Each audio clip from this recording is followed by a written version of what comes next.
Hey guys, what's going on? Today I'm going to be talking about how to remove your center switch panel in front of the gear shift assembly in FJ Cruiser.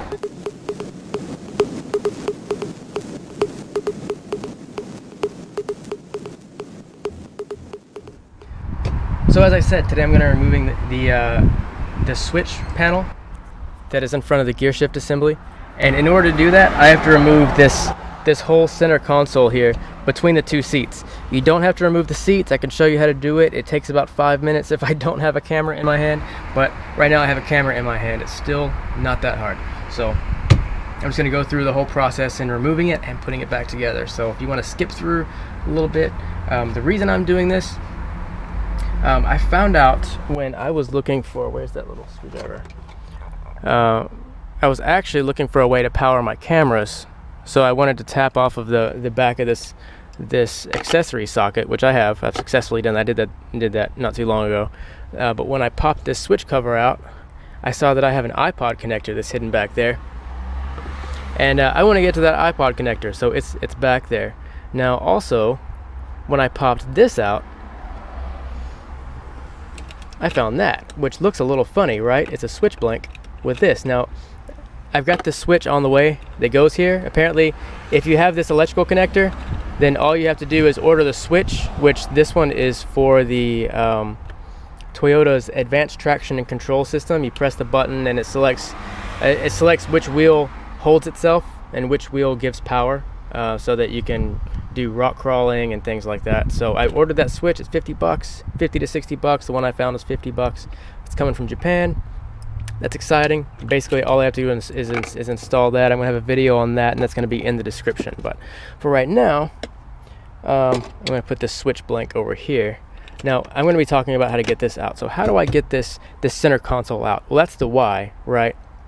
And then if you want to pull this out because you want to install switches, you got the roof rack lights and you got the switch for that, or you got fog lights, you want to put those in. Whatever the case, you want to pop out these blanks. They're pretty easy to pop out the way that I just popped them out. Put a screwdriver in, pry up. Do it carefully because this is plastic and I was using a metal screwdriver. I did it carefully. I didn't scratch the any of the plastic. But the first thing I'm going to do, I'm going to take my gear shift knobs off, and while I'm doing that, I'm going to be talking about where the bolt locations are. So there's two bolt locations. There's one there, there's one there, there's one there, and there's one there. So I'm going to be removing those. They're all 10mm bolts. They're all 10mm bolts. It's the only things that you need. This is the 6-speed 4-wheel drive edition, so I've got both shifters. As far as I know, the automatic is pretty similar. And then here, I'm going to pop this little cover up that's under the emergency brake, and that just pops up. So be careful with that. Set it aside, and then you can see one of the bolts right there. That's what I was talking about. There's one there and there's one there. And for the actual switch panel, there's a bolt on this side underneath that goes into the switch panel, and there's a bolt on this side that goes underneath in the switch panel. And then you have two little plastic connectors that I'm going to pop out down there. And then once that's out, this panel just pops out. It's really that easy. Taking these out so they don't fall somewhere and I lose them. I'm going to set them in the seat. Taking that aside. Alright, and now I have this out. 10mm. You don't have to remove these two bolts first. I just am because they're here. They're in the way. Now if that's out of the way, those two bolts, I put them in the little cup holders. What I'm going to do is you can try to pry underneath here. There's nothing that's holding this down except for plastic snaps, this top part of this center console. So what you can do is you can pry underneath here, and you can risk damaging your trim and everything else, or you can grab right under here and lift up. So I'm just grabbing right above that emergency brake, lifting up on that side, lifting up on that side. That's out. Now I don't want to tear these little shift boot covers where they go onto the shift stalk. So I'm just lifting those up, prying it up. I'm going to leave it in first. Now what I should mention is right now I have it in first, and I also have the emergency brake up. And the reason I have both of them and not just one of them is I might have to let the emergency brake down, and when I do that I might forget that I have it in neutral. If that's the case, I'm going to roll, If you're not paying attention, you might roll out into traffic, you might roll forward, you might roll into your house, you might roll down a hill and go into a river. Who knows? You might roll in any direction. So I'm leaving this in first, and I'm leaving this emergency brake up. If I have to take this out into neutral, then whenever I'm done, I'm going to make sure it goes back into first. If I have to push this down, I'm going to make sure that it goes back in the emergency brake locked position. So now I got these 10mm bolts exposed, and these are the last two bolts because I've just removed these two, right? They were in this tray. These are the last two that I have to remove before I can take this center console out. So those are there. All right, now you see you have these two little metal tabs. You just have to lift it up just enough to where you clear those metal tabs, but it kind of lifts, you kind of end up lifting up on its own. These three plastic prongs slide out of this switch assembly. I'm pulling it back into second. All right, and now what I'm gonna do is I'm gonna move both this seat and my driver's seat up. And I'll show you why. Now the seats are both up. Now that the seats are up, now this is the part that was kind of tricky for me to get. So now that the seats are both up, oh wait, let me do this. So right now I have it in gear, right? I'm letting the emergency brake down, and I pull this up just enough to where I can move this plastic. This is easier with two hands. But I'm prying this plastic back just enough to where it goes around this. Right, and now that it goes around this, I'm sliding it back. Now this is why I moved the both of the seats forward. I moved both of the seats forward because the back half of this console is fatter than the front half. So if I have both of the seats up, then I don't have to remove these seats to take this out. So I'm basically just shifting this with one hand, and it's still difficult with one hand. Shifting this, and now that I've shifted it, I can tilt it up. It's out of the way.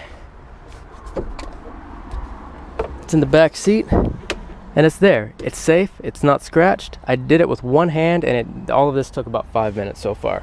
Feels like it took about 5 minutes. Now there's no need for me to be all crunched up by the steering wheel, so I'm moving my seat back. All right, my seat's back. Checking the emergency brake, checking that I'm in gear. I'm in gear. Good. So now I can leave that passenger seat up all the way. It doesn't matter. Now, 10mm. These two that I said that are in this. Oh, first, before I do that, there's just two that are right there, right? But I did say that there's this little plastic clip. I'm going to push that in. It's about 1/8, maybe 3/16 of an inch. Then it popped in, and once it pops in, it becomes loose. So you can slip it out. It's a simple little. You press it in all the way to release it, and then when you put it back in, just make sure the button is up all the way, so whenever you slip this back in, it sits like that, and you just press the button in and it locks. Right? So I'm putting this over here, and I'm just going to remove this other one over here on the passenger side the same way.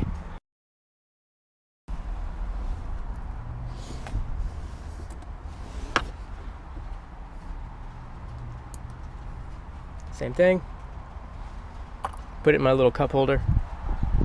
All right, now those little plastic things are out of the way. Loosen these 10mm. So they're loose. All right, now I'm just gonna grab this right in the middle. Just pull it straight out. There's supposed to be 3 plastic snaps here. One of these actually fell, and I've been trying to find it. It's somewhere behind that. It came out last time I pulled this out. It's gonna show up one day, but that's it. This is out. And this iPod connector that I was trying to get to, where did that go? There we go. iPod connector.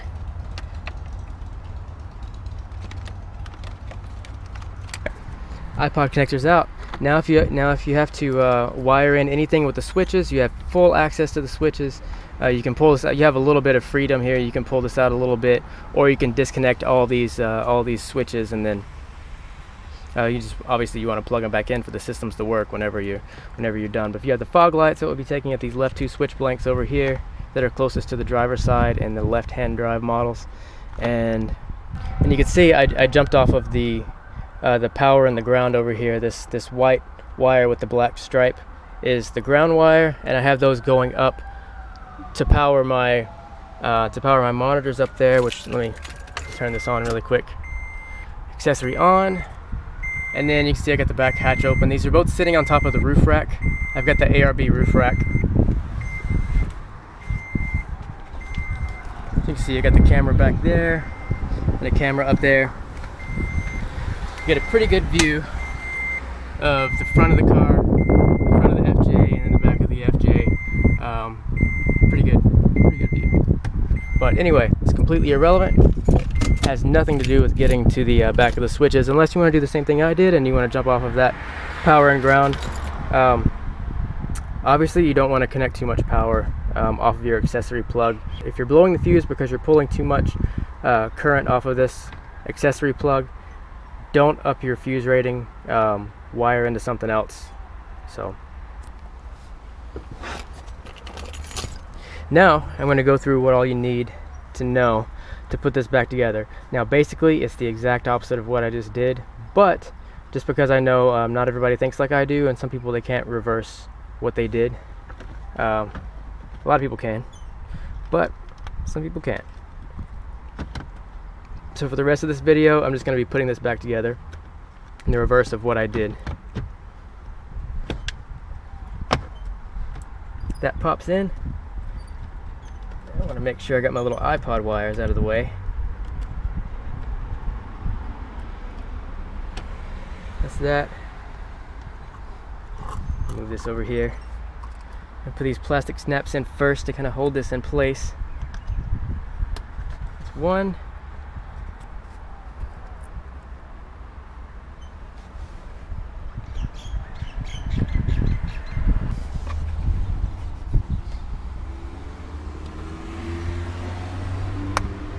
Two snapped into place, so those are there.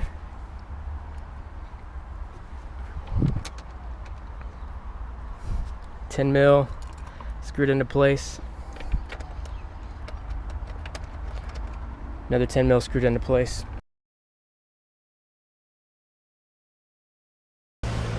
Now there's no need to over tighten these.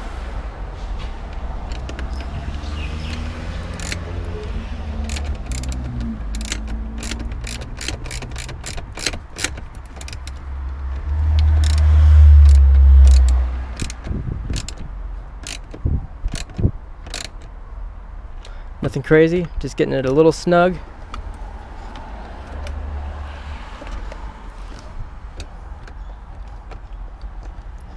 I'm gonna tuck this up there for now. All right, now is this part. I'm gonna move the seat all the way forward again. All right, and I got my passenger seat is already moved forward still from when I took this out. Slide this down, turn it.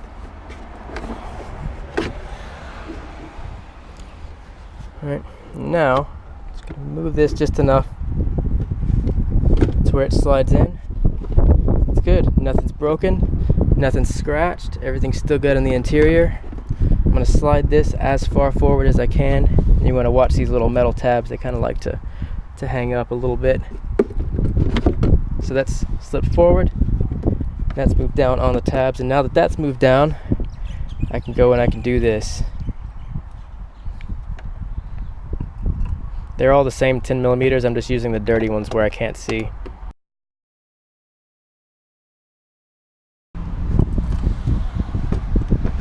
That's that. Now I can get comfortable. Move my seat back again.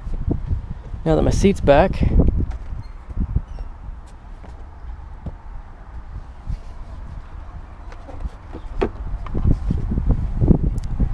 this isn't a big deal, but this keeps falling down. There's nothing to really hold it, just the foam is broken. So try not to scratch my panel up there. All right, now I gotta move my passenger seat back. Okay, passenger seat's moved back. Nope, didn't want that to happen. It looks like everything's good though. And this, when I've done this before, this piece on this side kind of likes to slip inside of the lower panel piece. Snap, snap. Slide this down to where it's snug. Move this back. Alright, now since I was messing around with all this stuff, I'm going to make sure that this is still down in 4 high. It's still there. That was the position that it was originally in, all the way back. This is up in first. Just going to start screwing that on a little bit. I'll screw it on more later.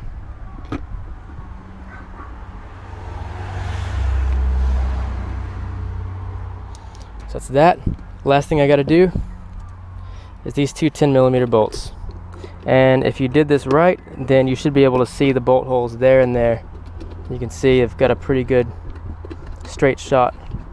Just looking straight down.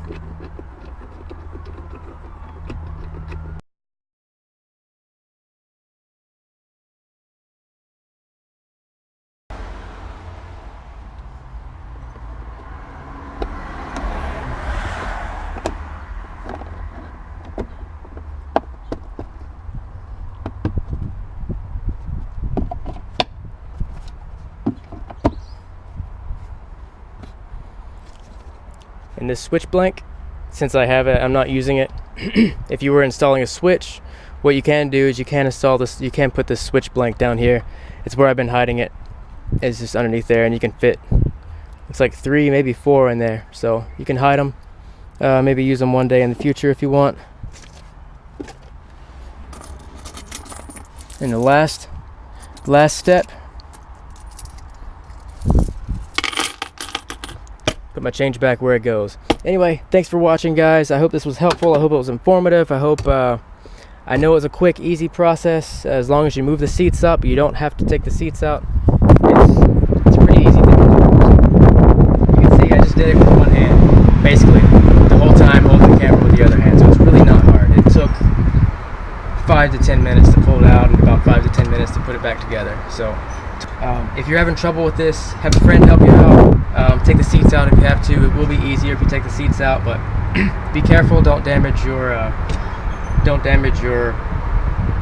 trim or anything like that, and don't get rough with it. It's plastic. You can break things. So anyway, leave suggestions on if you want to see me take apart inside of something else in the inside of this thing.